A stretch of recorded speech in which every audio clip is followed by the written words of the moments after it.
Hello students, welcome to you on the journey of learning English, and today's topic is foreign lands. This is a poem by Robert Louis Stevenson, Unit 5B, Class 6 English, JCERT and NCERT. First stanza, जैसा कि पहला stanza क्या कहता है, देखिए क्या कहता है. Up into the cherry tree who should climb but little me, I held the trunk with both my hands and looked abroad in foreign lands. Up into the cherry tree. यह यहाँ लेखक जो है एक बालक के रूप में अपना प्रतिनिधित्व कर रहा है और कहता है कि up into the cherry tree, cherry tree के ऊपर, who should climb, किसे चढ़ना चाहिए, but little me, मेरे से छोड़ के किसको चढ़ना चाहिए, मुझसे छोटा और कौन उसका किसे चढ़ना चाहिए, मैं इतना छोटा हूँ कि चढ़ूँगा और मुझे देखना चाहिए. आई हेल्ड द ट्रंक, मैंने पकड़ा, ट्रंक मतलब डाली, विद बोथ माई हैंड्स, मेरे दोनों हाथों से मैंने डाली को पकड़ा, टहनी को पकड़ा. And looked abroad in foreign lands, और क्या होता है, लुक्ड अब्रॉड, दूर दूर तक मैंने देखा, इन फॉरेन लैंड्स, दूर दूर की ज़मीन को देखा. फॉरेन लैंड्स में क्या होता है, विदेश की धरती, या हिंदी में इसे कह सकते हैं हम विदेशी धरती. And in the second stanza the poet says, I saw the next door garden lie, I saw the next door garden lie, adorned with flowers before my eye, adorned with flowers before my eye, and many pleasant places more that I had never seen before. Poet कह रहे हैं कि मैंने देखा next door.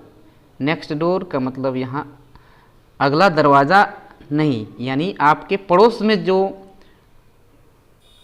हो रहा है या पड़ोस में जो है, गार्डन लाई, ऐसा बगीचा पड़ा हुआ है, एडॉन विद फ्लावर्स, फूलों से सुसज्जित, फूलों से सजाया हुआ, decorated with flowers, before my eyes, मेरे आँखों के सामने, एंड मैनी प्लेजेंट प्लेसेस मोर, और इससे और बहुत से प्लेजेंट प्लेसेस मतलब आनंददायी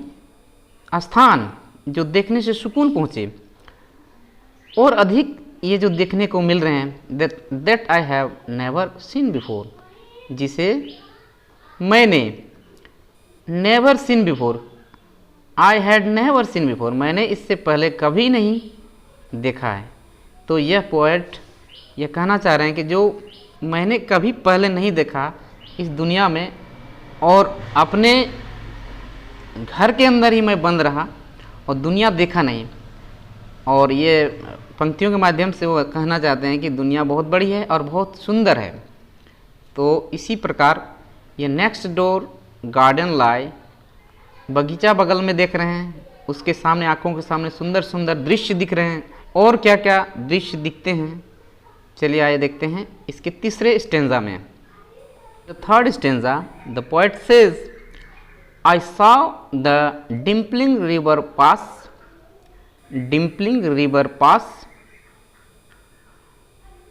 and the sky's blue looking glass, the dusty roads go up and down,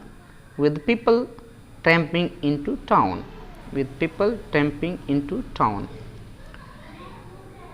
यहाँ तीसरे स्टेंजा में तीसरे स्टेंजा में कवि कहते हैं, मैंने देखा, क्या देखा, डिम्पलिंग रिवर पास. यहाँ डिम्पलिंग का अर्थ होता है जो ऊपर नीचे, यानी उतार चढ़ाव जो होता है, एक गड्ढा होता है, डिम्पल का मतलब जो गड्ढा होता है, उसके बारे में कह रहा है. तो रिवर में कौन सा गड्ढा होता है, आप कहिएगा कि रिवर में कौन से गड्ढे होते हैं. तो रिवर में जो होता है, रिवर का जो फ्लो होता है, जब अप एंड डाउन करता है, अप एंड डाउन, तो जो डाउन होता है वो डिम्पलिंग, उसी को डिम्पलिंग कहते हैं. और द डिम्पलिंग रिवर, वैसी नदियाँ ऊपर नीचे की ओर बहती हुई नदियाँ पास माने गुजरती हैं। And be the sky's blue looking glass, और ऐसा प्रतीत होती हैं जैसे लुकिंग ग्लास, जिसको उस वो पानी इतना स्वच्छ है, इतना सुंदर है कि उसको लुकिंग ग्लास यानी उसको देखने से सफ़ेद दिखे, यानी एकदम साफ दिखे, वो पानी स्वच्छ दिखे, लुकिंग ग्लास में उसको देखा जा सके, इतना क्लीन एंड नीट है वो पानी, इस तरह वह बह रहा है। And the dusty roads go, dusty का अर्थ होता है धूल कण से भरा हुआ, रोड्स सड़कें, गो अप एंड डाउन, क्या हो रही है, मैंने पेड़ के ऊपर से जब देखा तो क्या देखा, गो वो रोड जो है ऊपर और नीचे जा रही हैं। The dusty roads go up and down, road जो थे, सड़कें जो थी धूल कण से भरी हुई और ऊपर नीचे की ओर, उतार चढ़ाव की ओर दिख रही थी और जा रही थी। With people tramping into town, लोगों से भरे हुए, ट्रैम्पिंग इनटू टाउन, ट्रैम्पिंग का यहाँ अर्थ होता है पैदल चलना, यानी सरपट चलना, लोगों का सरपट भीड़ और धूल कण उड़ाते हुए चलना, ट्रैम्पिंग इनटू टाउन। तो ये लोग जो हैं पैदल चलते हुए उस डस्टी रोड्स में ऊपर नीचे की चढ़ाव की ओर और शहर की ओर जा रहे हैं, ट्रैम्पिंग इनटू टाउन, लोग उस पे पैदल सरपट भागे जा रहे हैं शहर की ओर। इन द फोर्थ स्टेंजा, चौथे स्टेंजा में क्या कहता है कवि, if I could find a higher tree farther and farther I should see, to where the grown up river slips into the sea among the ships. If I could find a higher tree, अब poet की इच्छा क्या हो रही है कि वो यदि इससे बड़ा पेड़ में चढ़ते, हायर ट्री में यदि वह चढ़ते, farther and farther I should see, और मैं क्या करता, उसके दूर और दूर देख सकता या देखना चाहिए। To where the grown up river slips, और वो जो नदियाँ जो ग्रोन अप होती हैं, यानी जो बढ़ती हुई, अंत में जब वो रिवर जहाँ मिलती हैं, स्लिप्स इनटू द सी, जब सागर में वो समाहित होती हैं, एमंग द शिप्स, और जहाज़ों को पार करती हुई, जहाज़ों को ले जाती हुई वो नदियाँ जब अंत में सागर को पार करती है, वो उस स्थान को भी मैं देख पाता। तो पोएट इसमें एक्सप्लेन कर रहे हैं, इसमें बता रहे हैं, इच्छा जता रहे हैं कि यदि मुझे हायर ट्री मिलता, उससे ऊंची पेड़ मिलती, उससे ऊंचा पेड़ यदि चढ़ पाता तो मैं नदियों के अंत को भी देख पाता, ये कवि की इच्छा हो रही है। Now fifth and last stanza says about to where the roads on either hand, to where the roads on either hand lead onward into fairyland, where all the children dine at 5 and all the playthings come alive. In the fifth stanza, और अंतिम stanza में, अंतिम छंद में कवि कहना चाह रहे हैं कि where the roads on either hand, चाहे रोड्स के कोई भी किनारे, लीड ऑन इनटू फेरीलैंड, वो कहाँ तक जाती हैं और किस वो परियों की दुनिया में, किस परियों की धरती तक वो पहुँचाती हैं, फेरीलैंड,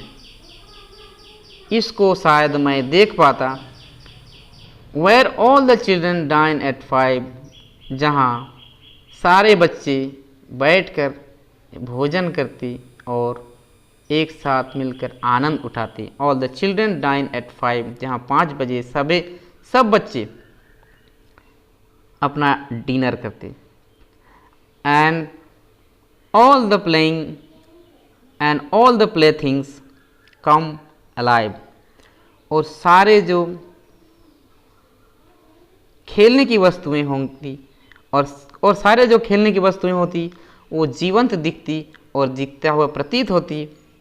सब जीवंत हो जाता, ती को शायद वो अपने आँखों से देख पाते और बड़ा से बड़ा ट्री उनको मिल जाता। इमेजिन ऐसा कर रहे हैं कि इसके बहुत बड़ा ट्री मिल जाता तो वो दुनिया को देख लेते।